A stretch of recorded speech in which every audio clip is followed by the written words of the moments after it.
15 আগষ্টৰ পূৰ্বে নতুন আয়ুক্তৰ কাৰ্যালয় সম্পূৰ্ণ কৰাৰ নিৰ্দেশ। নলবাৰীত মন্ত্ৰী জয়ন্ত মল্ল বৰুৱাৰ কেইবাখনো নিৰ্মীয়মান আঁচনি পৰিদৰ্শন। নলবাৰী চহৰৰ জিলা আয়ুক্তৰ কাৰ্যালয় অহা 15 আগষ্টৰ ভিতৰত স্থানান্তৰিত কৰা হ'ব। চহৰখনৰ গণেশ মন্দিৰৰ সমীপত 27 নং ৰাষ্ট্ৰীয় ঘাইপথৰ দাঁতিত নিৰ্মীয়মান অৱস্থাত থকা জিলা আয়ুক্ত কাৰ্যালয়ৰ কাম 15 আগষ্টৰ আগত সম্পূৰ্ণ কৰিবলৈ আজি নিৰ্মাণ সংস্থাক নিৰ্দেশ দিয়ে অসম চৰকাৰৰ মন্ত্ৰী জয়ন্ত মল্ল বৰুৱাই। এবাৰ 15 আগষ্টৰ ৰাষ্ট্ৰীয় পতাকা নতুন জিলা আয়ুক্ত কাৰ্যালয়ত উত্তোলন কৰিব পৰাকৈ নিৰ্মাণ কাৰ্য সম্পূৰ্ণ কৰি তুলিবলৈ মন্ত্ৰী বৰুৱাই নিৰ্দেশ দিয়ে। আমাৰ ইণ্টিগ্ৰেটেড ডিচি অফিচটো চাবলৈ আহিছোঁ আৰু আমাৰ লক্ষ্য হ'ল যে 15 আগষ্টৰ ফ্লেগ হোইষ্ট ডিচি অফিচৰ ফ্লেগ হোইষ্ট এই নতুন ডিচি অফিচত হ'ব লাগে আৰু সেই লক্ষ্য আগত ৰাখি মই কণ্ট্ৰেক্টৰ আৰু ইঞ্জিনিয়াৰসকলক নিৰ্দেশনা দিছোঁ যে জুলাই মাহৰ ভিতৰত যাতে 100% কাম কমপ্লিট কৰি বিল্ডিংটো হেণ্ড অভাৰ কৰিব পাৰে আৰু তাৰ পৰা শিফটিং কৰি আমি 15 আগষ্টৰ আগত এই কাৰ্যালয়টো ব্যৱহাৰ কৰিব পাৰোঁ। এই কাৰ্যালয়টোত আমি যেহেতু এইটো ইণ্টিগ্ৰেটেড ডিচি অফিচ, ইয়াত বিভিন্ন ধৰণৰ অফিচিয়ালে আহিব আৰু ডিচিৰ লগত সংযোগ থকা সকলো অফিচ মই ইয়াতে ইণ্টিগ্ৰেটেড কৰিব বিচাৰিছোঁ যে এই বিল্ডিংটোতে ইণ্টিগ্ৰেট হৈ যাওক।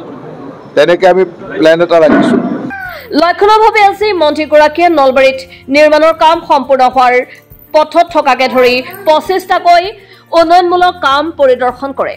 প্ৰথমে মন্ত্ৰীগৰাকীয়ে ঘগ্ৰাপাৰৰ বাঘমাৰাৰ শংকৰদেৱ আঞ্চলিক নামঘৰটো 30 লাখ টকাৰে নতুনকৈ নিৰ্মাণ হ'বলগীয়া স্থান পৰিদৰ্শন কৰাৰ লগতে ঘগ্ৰাপাৰৰ মাজমজিয়াত নিৰ্মাণ কাৰ্য প্ৰায় সম্পন্ন হোৱা ঘগ্ৰাপাৰ ডাকবংলা PMশ্ৰী আঁচনিৰ অধীনত ঘগ্ৰাপাৰ হাইস্কুলৰ নতুনকৈ নিৰ্মাণ চলি থকা কাম কাজ তন্নকৈ চোৱাৰ লগতে ঘগ্ৰাপাৰা নতুনকৈ নিৰ্মাণ হ'বলগীয়া উৰণীয়া সেতুৰ ঠাই পৰিদৰ্শন কৰে।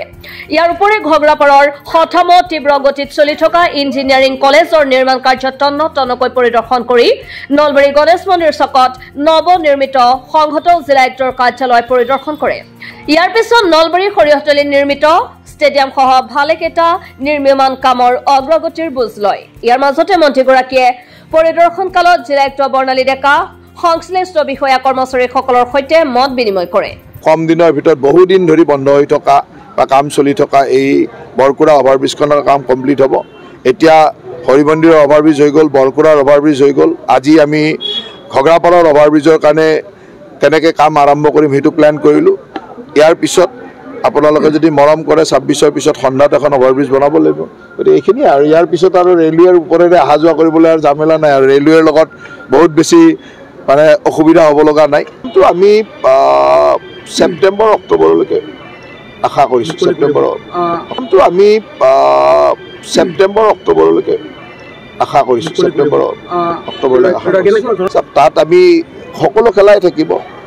ফুটবল প্ৰধানতঃ থাকিব, এথলেটিক ট্ৰেক থাকিব, ছুইমিং থাকিব, আমাৰ ইনডোৰ থাকিব। তাত বেডমিণ্টনৰ পৰা টেনিছৰ পৰা সকলো ধৰণৰ বক্সিং, টাইকাৰ্ডো চব তেনেকুৱা সকলো খেলাৰ ব্যৱস্থাই থাকিব আৰু তাৰ লগে লগে আমি ফিউচাৰ প্লেনো ৰাখিছোঁ আৰু কিছুমান নতুন সংযোজনৰ কাৰণে।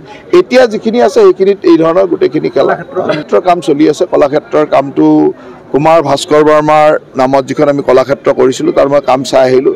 তাৰ 2টা বিল্ডিঙৰ কাম চলি আছে, বাকীখিনিৰ কাম আমি আৰম্ভ কৰিম আৰু ষ্টেপ বাই ষ্টেপ গৈ আছে। মই ভাবোঁ যে সেইখিনিও হৈ যাব। আমি ঘোষণা নহয়, আমি ছাৰ্ভে কৰি থৈছোঁ যে মিউনিচিপালিটি কৰিবৰ কাৰণে যিখিনি ছাৰ্ভে কৰিব লাগে আৰু ৰাইজৰ সন্মতি ল'ব লাগে সেইখিনি লৈ থৈছোঁ। নিশ্চয়কৈ ঘগ্ৰাপাৰ মিউনিচিপালিটি আমি কৰিব লাগিব, কিন্তু তৎক্ষণাত এতিয়াই কৰিম নে 2 বছৰ পিছত কৰিম সেইটো আমি চিন্তাত আছোঁ বা আলোচনা কৰি আছোঁ। ঘগ্ৰাপাৰত এতিয়া মেডিকেল কলেজ হৈছে, ইঞ্জিনিয়াৰিং কলেজ হৈছে, ষ্টেচন হৈছে, বিভিন্ন অনুষ্ঠান প্ৰতিষ্ঠান হৈছে। গতিকে তাত আল্টিমেটলি এটা চহৰীয়া নেচাৰ এটা আহিয়ে গ'ল। সেই কামটোৰ কাৰণে আমি কৰিব লাগিব, কিন্তু মিউনিচিপালিটি হোৱাৰ লগে লগে কিছুমান পজিটিভ থাকে, কিছুমান নিগেটিভ থাকে। মিউনিচিপালিটি নোহোৱাৰ কাৰণে তাত এতিয়া PMY ঘৰ হৈ আছে, জল জীৱন মিছনৰ পানী পাই আছে, এই ধৰণৰ সুবিধাবিলাক চলি আছে। মিউনিচিপালিটি হোৱাৰ লগে লগে এই কথাবিলাক আৰবানৰ আণ্ডাৰত আহি যাব। গতিকে মই 2টা পক্ষ চাই সময় যেতিয়া আহিব যে এইটো কৰাৰ সময় হৈ গ'ল তেতিয়া কৰি দিম।